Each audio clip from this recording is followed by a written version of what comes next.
I come to this beach a couple of times a year, once in the winter and once in the spring summer. Summer is idyllic, but winter is storms and log jams and the dark green-gray of the Sailor Sea that promises to siphon the warmth from your bones if you spend too long in the damp. When I was young, I really loved the bleak beauty of winter, the excitement of the holidays, the time off school, and the way that the long nights made bedtime superfluous.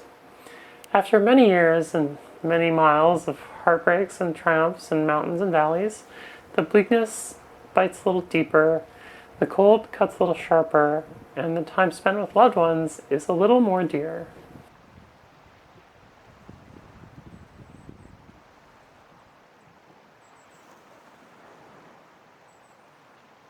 Hey y'all, Foxy here again. It's been a while, a long while, since I've managed to put together a YouTube video. And I'm sorry. It's kind of ironic that my last video was about how you have to create no matter the conditions, because that premise was immediately stress tested. Emphasis on the stress. It turns out that it's tough to do any high-level creative work or anything else really when basic survival needs are on the table. And yeah, my housing situation fell through again right around the time my last video came out, right at the beginning of 2024. And I'm still looking for stable sources of income and space of my own. Employment as a visibly trans person is a lot harder to come by than it was even 4 years ago, and people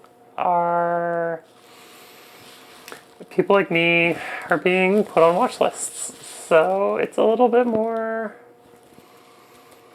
daunting than it was.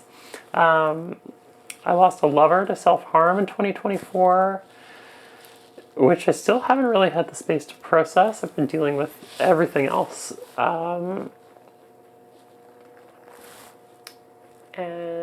yeah, I have barely talked about it.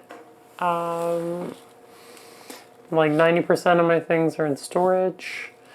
The situation has put a huge strain on everything. My cat's living with a foster family, and my ability to be consistent with projects of any type has suffered, especially this scale.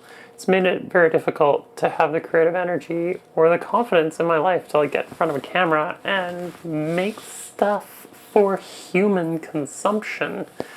That's the bad news. The good news is that I have been creating on a smaller scale and sharpening my skills. People pay me sometimes to do artwork for them, and it's great. 2025 was a wild year. I was a film editor, sound recordist, and I basically did so much post-production for this short film project. I worked on several video projects for some small businesses and some nonprofits. Some of those, I think I'm very happy with everything that I made. The distribution of content and the creation of content are two totally different things, and you need a plan for both, y'all. I made progress on the next edition of Rumble and Grow, not as much as I'd like, but it is coming and it is excellent. Every time I sit down to it and actually go over what I've written, I'm like, oh, this is some of the best stuff I've written. Excited. I helped on a couple badass music videos for friends of mine. I photographed a bunch of cool people, and I get to do some more. I have photo shoots coming up. I nearly got a Girls Love web series off the ground as a screenwriter. I wrote 2 projects last year that just didn't get past the script phase. Frustrating, but I'm proud of the work that I did. I got paid to DJ a couple of decent events. Wild. I made an entire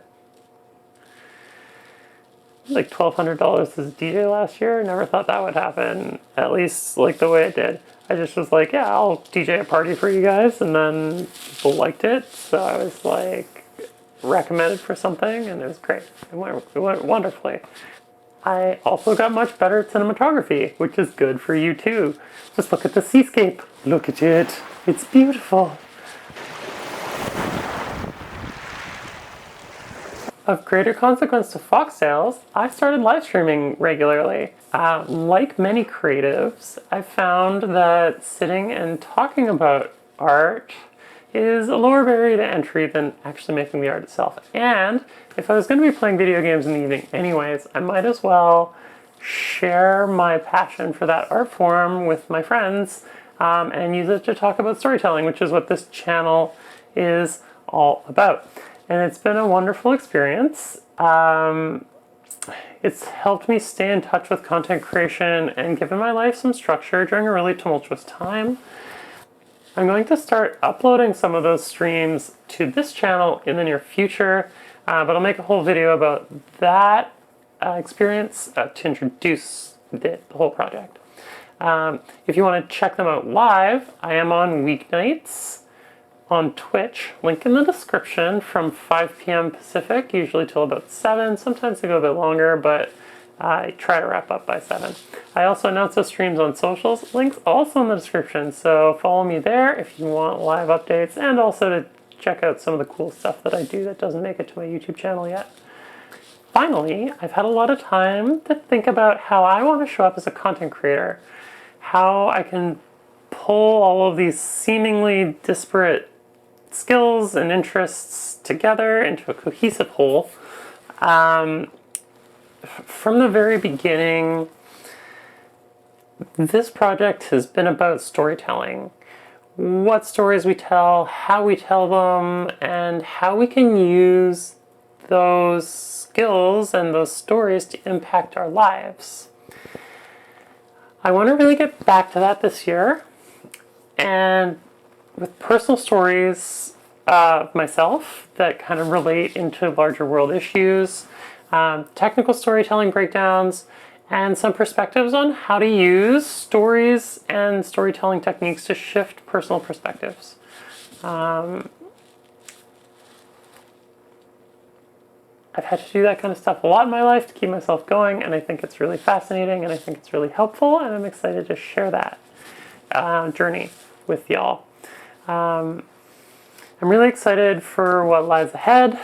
I appreciate all your support so far.